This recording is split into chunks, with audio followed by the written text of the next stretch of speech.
Heartbreaker Guitars had James Cook of Bourgeois Guitars come all the way out to Las Vegas, Nevada from Maine, and it was awesome to have him in the shop. James showed us all the different body styles and explained all the different guitars, the components, the tone woods, the design, and how the geometry and design of the different instruments affect tone and playability. He was awesome. We showed him all around the shop, had a great time. James explained to us all about the history of Dana Bourgeois Guitars, and it was just wonderful to have him in the shop. We got a chance to play a bunch of different Bourgeois guitars, listen to them, have James explain all the differences between the guitars, and it was just a really awesome time. Even had him come out and visit our open mic that we did on Thursday. It was a fantastic time. Hey guys, what's up? It's Brendan from Heartbreaker Guitars, and thank you for watching. We are inside the Heartbreaker showroom in Las Vegas, Nevada, and we have a very special guest today, my pal James from Bourgeois Guitars. Hey, thanks for having me. James, what do you do at Bourgeois? Well, my official title is I'm the sales manager, and how that breaks down is I spend the majority of my time helping dealerships such as yourself and end users track down information on Bourgeois guitars, track down specs, and basically make sure that all the T's are crossed and the I's are dotted on every little guitar, especially on custom orders, which I know you guys do a lot of, to kind of just make sure that every little thing is perfect.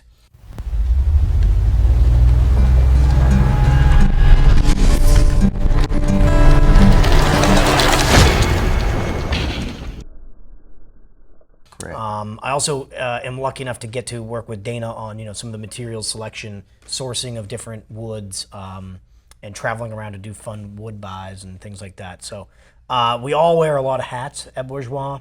So I've had my finger in many different little pies over the years. But right now, as sales manager, I do dealer. I'm a resource to dealers and end users, but mostly just making sure the dealers have everything they need when they need it. Right. And a resource indeed he is, because this guy knows everything about Dana Bourgeois Guitars. So we're gonna hit you up on that a little later. Okay, I'm good over for here. This is my pal Mikey. Mikey, what's up, baby? Doing great, dude. How you doing? Do a little. See you, man. Yeah, man. Yeah, thanks for joining us, man. Oh, it's my pleasure. It's an honor. It's an honor. So anyway, we're gonna sample a little Bourgeois, Mike. So you're gonna play a few for us. And as always, we got my pal Toby down here. Toby the Beagle. Toby's the shop dog. Make sure nobody breaks in when we're home sleeping at night, right, Toby? All right, so anyway, all right, James, I want to jump right in. Okay. I want to go through all the guitars, the body styles, the different specs that you guys do. I want to talk about age tone. I want to talk about hide glow. I want to talk all about that stuff. But give our YouTubers out there just a little bit of background, a little history on Dana and the genesis of the beginning of Bourgeois Guitars up until right now, today. Great. Well, Dana's story is not really dissimilar to a lot of the other, prominent luthiers that grew to notability during, this renaissance of the, American-made guitar. Dana started out in the 70s. He made his first guitar in his dorm room in college. He was a repairman for quite a long time, and he did a lot of what are now considered very valuable vintage guitars.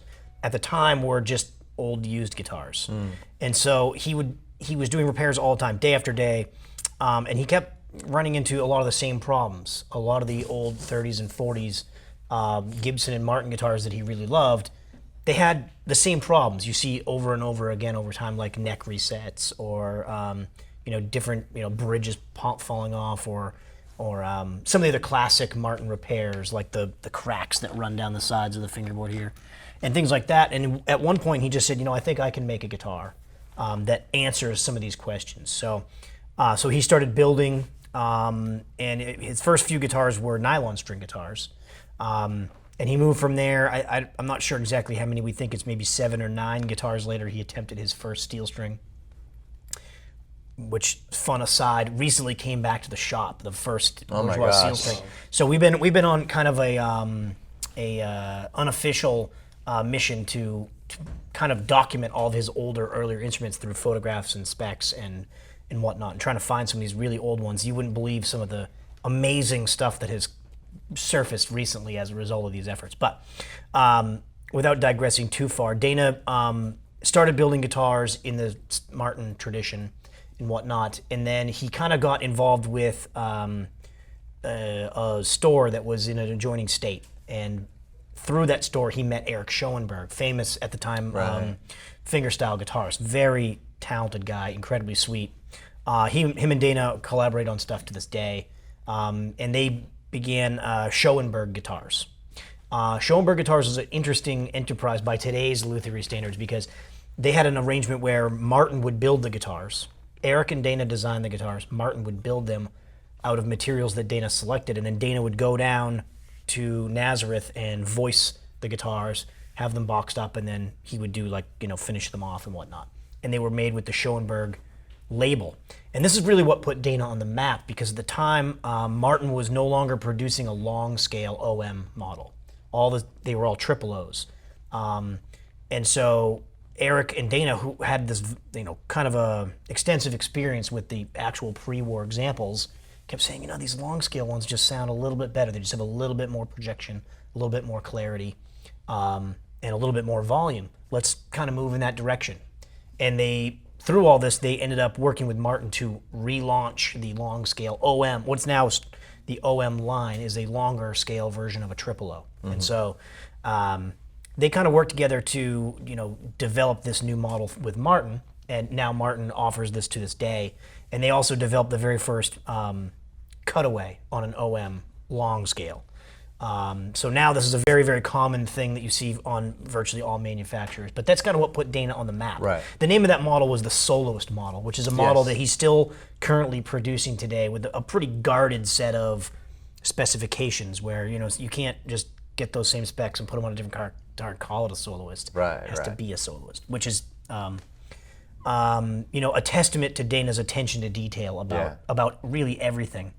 So one thing led to another. Over the years, Dana, he's worked for Martin Guitars, as I said. He's worked for Gibson Guitars when Gibson Montana was starting up. He and Ren Ferguson were working together on starting. This is, I think, 1985 or 4 or 5, somewhere in there. And then he also worked for Paul Reed Smith Guitars at one point. And then through his experiences with all these bigger manufacturers, he said, I might be able to start my own production shop that builds handmade customs, but in a production style rather than a one-off luthier style. Mm-hmm. And so he launched Dana Bourgeois Guitars in 1993. From 93 to 2000, he did that, and then he kind of reformed the company as Pantheon Guitars, which is a name, and this is actually a great opportunity to clear the record for everybody. Everybody asks me, I get this question a lot, what's the difference between Pantheon and Bourgeois Guitars? Pantheon was a distribution company that managed the production and distribution of Bourgeois guitars from 2000 to about 2014 or so, maybe 2014, 2015. And we still use the Pantheon name as when it, for business reasons and for whatnot, but it's always been Bourgeois Guitars. Right. And so the Pantheon period started in 2000, and they moved to the Canal Street location where Dana built for 17 years. And then in 2017, pretty much 2 years ago today, right now, we moved to a brand new facility. So we have, all new environmental controls and whatnot, and we've had something of a change up in management and whatnot. But the guitars themselves are continuing to follow this progression of getting better and better and better with each passing period. Right now, Dana's in a really great position with, being able to put a lot of his time on focusing on design, refining some of the guitar designs he already has, and coming up with some fun new stuff, which I hope we get to talk about later. So it's been a really long road for Bourgeois the company. For Dana, he is kind of just a full speed ahead guy. He just wants to be in there making guitars every day. Currently, 2019. Dana works full-time in the shop. He's there every single day, hates taking days off. Doesn't ever want to be out of the shop because he likes working on the guitar. So every guitar bearing his name, he's intimately involved with and has done a lot of the work himself. That's a huge thing. Yeah. A lot of the customers, we deal with a lot of boutique builders, and a lot of the customers ask, how deeply involved is the primary luthier involved in the building of the guitar? Because a lot of the times there's a production crew and they're pretty much doing everything. So that's great to hear. Yeah, our system is a little bit different. And Dana has set up a really ingenious method of quality controls where groups of parts or groups of guitars flow through him before they progress to the next station. So he has the opportunity to do a great deal of oversight at every single phase of the guitar. And we kind of have our production set. We're making around 400 guitars per year. It fluctuates a little bit from year to year, but at that number, it's the perfect number for all of us, myself, Dana, and some of the other guys that manage production, to be able to be aware of what's going on with every guitar all the time. It's not just a number or a barcode that's flying by. I can walk up to a rack of guitars and say, that's for Heartbreaker guitars. I know which guitar is going where, Right. and Dana's the same way. I think I'm that way because I learned from him.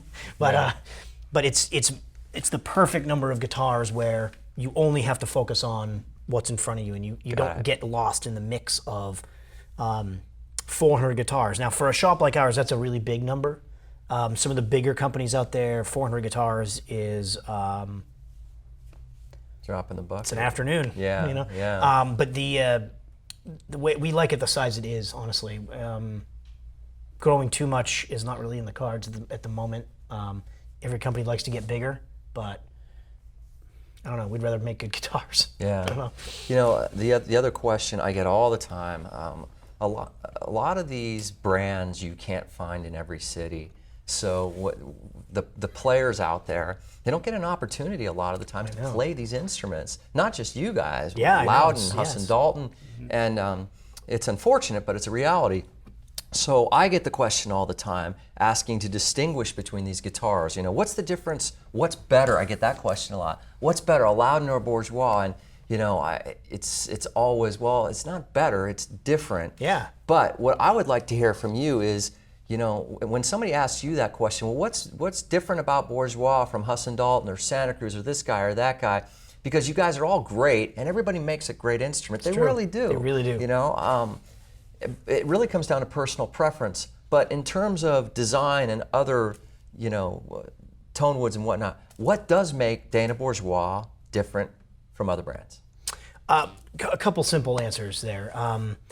As you noted, we're living in a time when the level of quality that is found in pretty much all brands of guitars is at an unprecedentedly high level. All the guitars, obviously the ones you named, but even some of the smaller builders and some of the bigger brands are all putting out just amazing guitars. The bar has been really raised. Collectively, we've all done it together. As far as Bourgeois, some of the big differences are, I think one of them is Dana's completely uncompromising way that he approaches pretty much everything. One of the examples I like to bring up is a pick guard. For us, a pick guard on an OM guitar represents a certain percentage of the surface area of the whole face of the guitar. Why wouldn't you want that to look as amazing as it possibly could?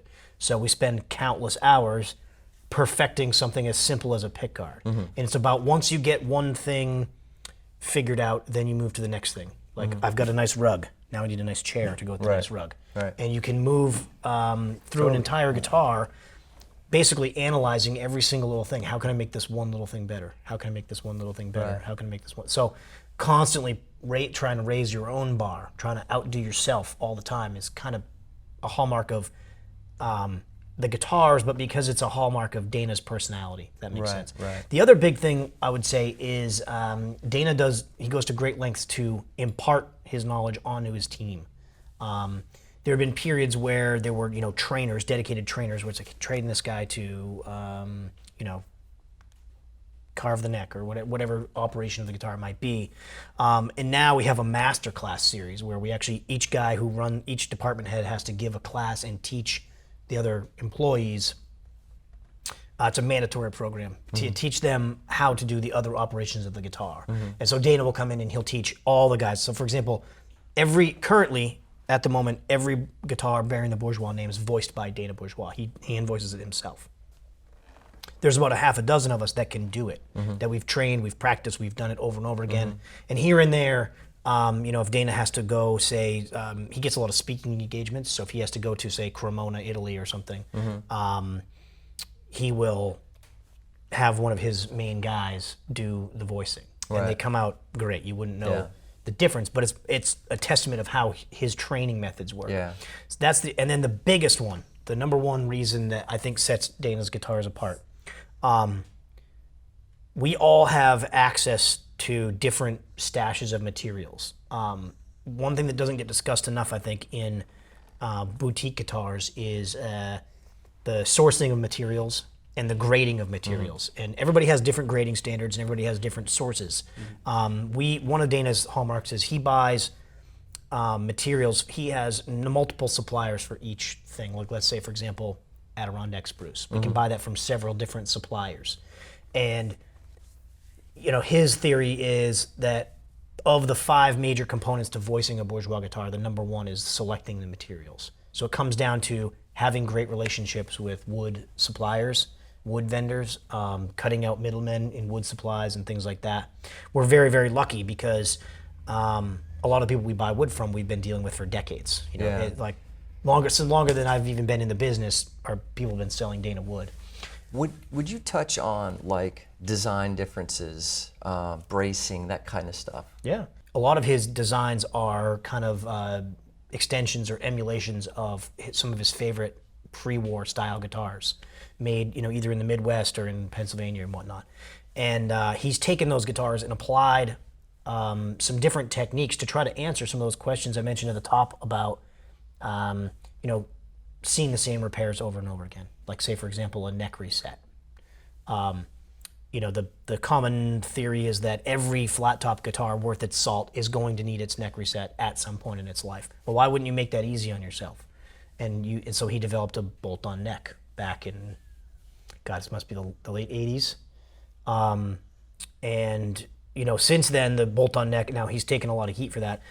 Since then, the bolt-on necks have become more and more popular. Now you see it on many brands. Taylor Guitars is a prime example. Collings Guitars, and many other very high-end guitars are moving to this bolt-on system. But it's there because there is no measurable difference in sound, and also it's there for the ease of the customer. If you want your guitar to play fantastically, a lot of times that involves either a neck set or on guitars that have traditional neck joints, you have to jump through a lot of hoops to try to avoid doing the neck reset. On ours, it's as easy as lowering a saddle. It's very, very simple to do. And it doesn't disrupt anything other than it disrupts a poorly playing guitar. It makes that guitar play like new again without having to lower the saddle. Because one of our other philosophies is, if you lower the saddle, you're just robbing the top of tone. There's a lot less leverage there. Right. String can't leverage the top and drive it as hard with a lower saddle. So design-wise, Dana's also developed some of his own things that kind of answer some of the in-between questions. You were mentioning how you get certain questions over and over again. One of the ones that I hear a lot from dealers and from players is, I really like that big dreadnought sound, but I'm getting a little bit older and my shoulder kind of hurt. I tore my rotator cuff 3 years ago, and I don't like getting my arm up over that big dreadnought. I want something more comfortable that has that same sound. So we have a few designs that answer that exact call. Yeah. The JOM, which I know you've had installed. I think you have one here, here behind me. The JOM, and then also the large sound hole OM can do a lot of those things. So that's kind of Dana's breaking the mold. He's taking a little bit from this page and a little bit from this page and then dipping it in, whatever it is he dips it in when he does his Dana thing. And then all of a sudden he has this new creation that kind of answers some of those questions that a vintage guitar can't necessarily answer. So we have a very, very nice balance between